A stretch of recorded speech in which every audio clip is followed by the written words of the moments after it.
Millennials एक ऐसा population segment जो कि ना ही समझदार है, इंटेलिजेंट है, बट फाइनेंशियली और इन्वेस्टमेंट लेवल पे अवेयर भी है। इस पर्टिकुलर वीडियो में हम देखने की कोशिश करेंगे कि ये जो मिलेनियल वाला सेगमेंट है, मिलेनियल जो कि 1981 से 1996 1996 के इस पर्टिकुलर टाइम ड्यूरेशन में पैदा हुए थे, वो मिलेनियल की कैटेगरी में आते हैं।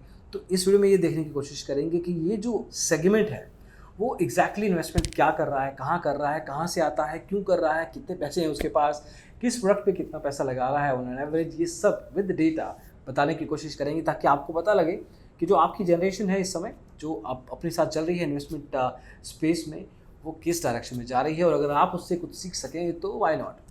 तो आइए शुरू करते हैं।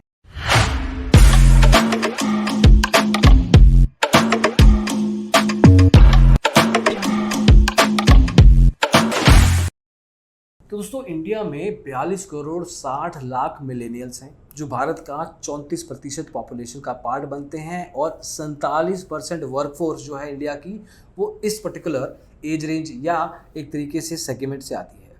अब ये जो लोग हैं ये कहीं जॉब कर रहे हैं, कहीं बिजनेस कर रहे हैं, या कुछ भी एक इन्फ्लुएंसर हैं या कुछ काम कर रहे हैं एक तरीके से। छोटे शहर से भी आते हैं, बड़े शहरों से भी आते हैं।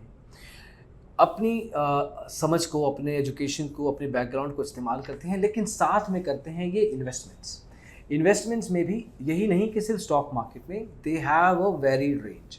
फॉर एग्जांपल अगर हम बात करें तो करीब एवरेज लेवल पे जो इन्वेस्टर बनता है वो 28 साल की एज में बनता है। 26 से 30 साल की एज रेंज की कैटेगरी में 30% लोग आते हैं और 18 से 25 साल की कैटेगरी में 29%, मतलब 60% जो लोग हैं वो 30 साल से कम की रेंज में आते हैं। तो एक तरीके से पता लगता है कि मार्केट में आधे से ज़्यादा लोग 30 साल की एज से कम हैं आज की तारीख में। अब वहीं पे अगर हम एनपीएस की बात करते हैं, मतलब नेशनल पेंशन स्कीम में अगर आपको इन्वेस्ट करना है तो वहाँ एवरेज एज बन जाती है 32 साल। तो वहाँ पे थोड़ा सा बस बड़े लोग जाते हैं एज के हिसाब से। तो सबसे पहली बात जो इंडस्ट्री के एक्सपर्ट्स कहते हैं वो ये है कि स्टार्ट अर्ली। जितनी जल्दी आप शुरुआत करेंगे अपने इन्वेस्टमेंट्स की, जिस मर्जी प्रोडक्ट में शुरू करें, लेकिन जब भी शुरुआत करें जल्दी करें, ताकि जब भी ओवरऑल लेवल पे, लॉन्ग टर्म लेवल पे आपका इन्वेस्टमेंट का पूरा जो कॉर्पस बनेगा रिटर्न के साथ, वो अच्छा खासा बने and you always have a backup plan. दूसरी चीज़ ये है कि 60% जो लोग हैं इन्वेस्टर जो बने हैं वो पहली बार इन्वेस्टमेंट्स करते हैं। और ऐसा नहीं है कि मैन एंड वुमेन में बहुत ज़्यादा डिफरेंस है, वुमेन भी इसमें अच्छा खासा कंपटीशन देती हैं और एक तरीके से इन्वेस्टमेंट्स में काफ़ी अवेयर है। देन तीसरी चीज़ ये आती है, एज है, जेंडर है। Third is the geographical location, मतलब कहाँ से आते हैं ये लोग। ये वाला नहीं, एक नॉर्मल बात कर रहे हैं हम। तो ये लोग आते हैं हर तरह के शहरों से, छोटे शहरों से, बड़े शहरों से। अगर हम Maharashtra, Gujarat, Uttar Pradesh, then you have Delhi, Karnataka, ये सब स्टेट्स की बात करें तो इधर से आते हैं। लेकिन you will be surprise to know कि 60% लोग ऐसे हैं जो कि छोटे शहर, मतलब second tier, third tier, fourth tier city से आते हैं।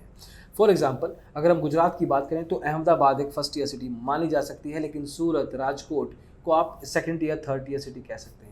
कर्नाटका में मैसूर है, then you have Andhra Pradesh में यू हैव नेल्लोर, पंजाब में यू हैव लुधियाना, कर्नाटका में मैसूर बता दिया, महाराष्ट्र में you can think of Nashik, Nagpur, Aurangabad.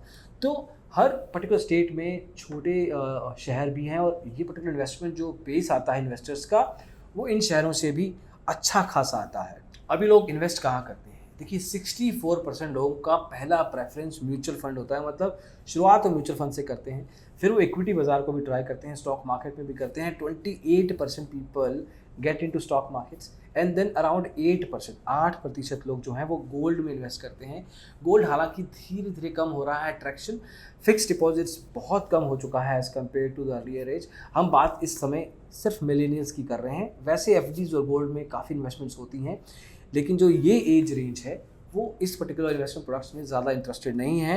Mutual funds कहते हैं ना, म्यूचुअल फंड सही अब है या नहीं वो अलग बात है, लेकिन एटलीस्ट मार्केटिंग तो वैसी ही है। उस मार्केटिंग के बेस पे 64% जो लोग हैं मिलेनियल जनरेशन के, वो इसमें इन्वेस्ट करते हैं, अराउंड 28 से 30% स्टॉक मार्केट में। वहीं पे ETF एक एक्सचेंज ट्रेडेड फंड्स होते हैं, थोड़ा सा रिस्की प्रोडक्ट होता है, लेकिन इसमें 29,000 का इन्वेस्टमेंट एक एवरेज दिया जाता है जो कि मिलेनियल्स लगा रहे हैं इस टाइम पे।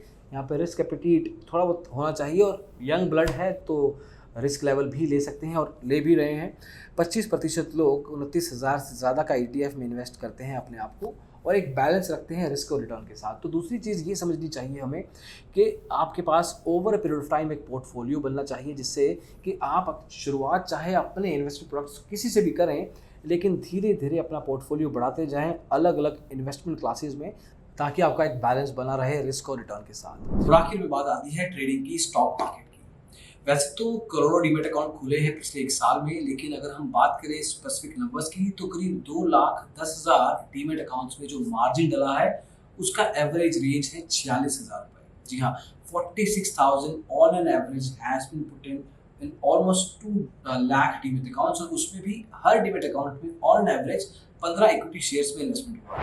देखिए कितना स्पेसिफिक इंफॉर्मेशन है ये, इससे पता लगता है कि मार्केट में जो भी इन्वेस्टमेंट बेस नया आ रहा है एक तरीके से काफ़ी अवेयर है और पैसा भी है उसके पास, और सर्टेन लेवल पे रिस्क लेने की एक तरीके से एपिटाइट भी है कि कहाँ कहाँ रिस्क लेना चाहिए।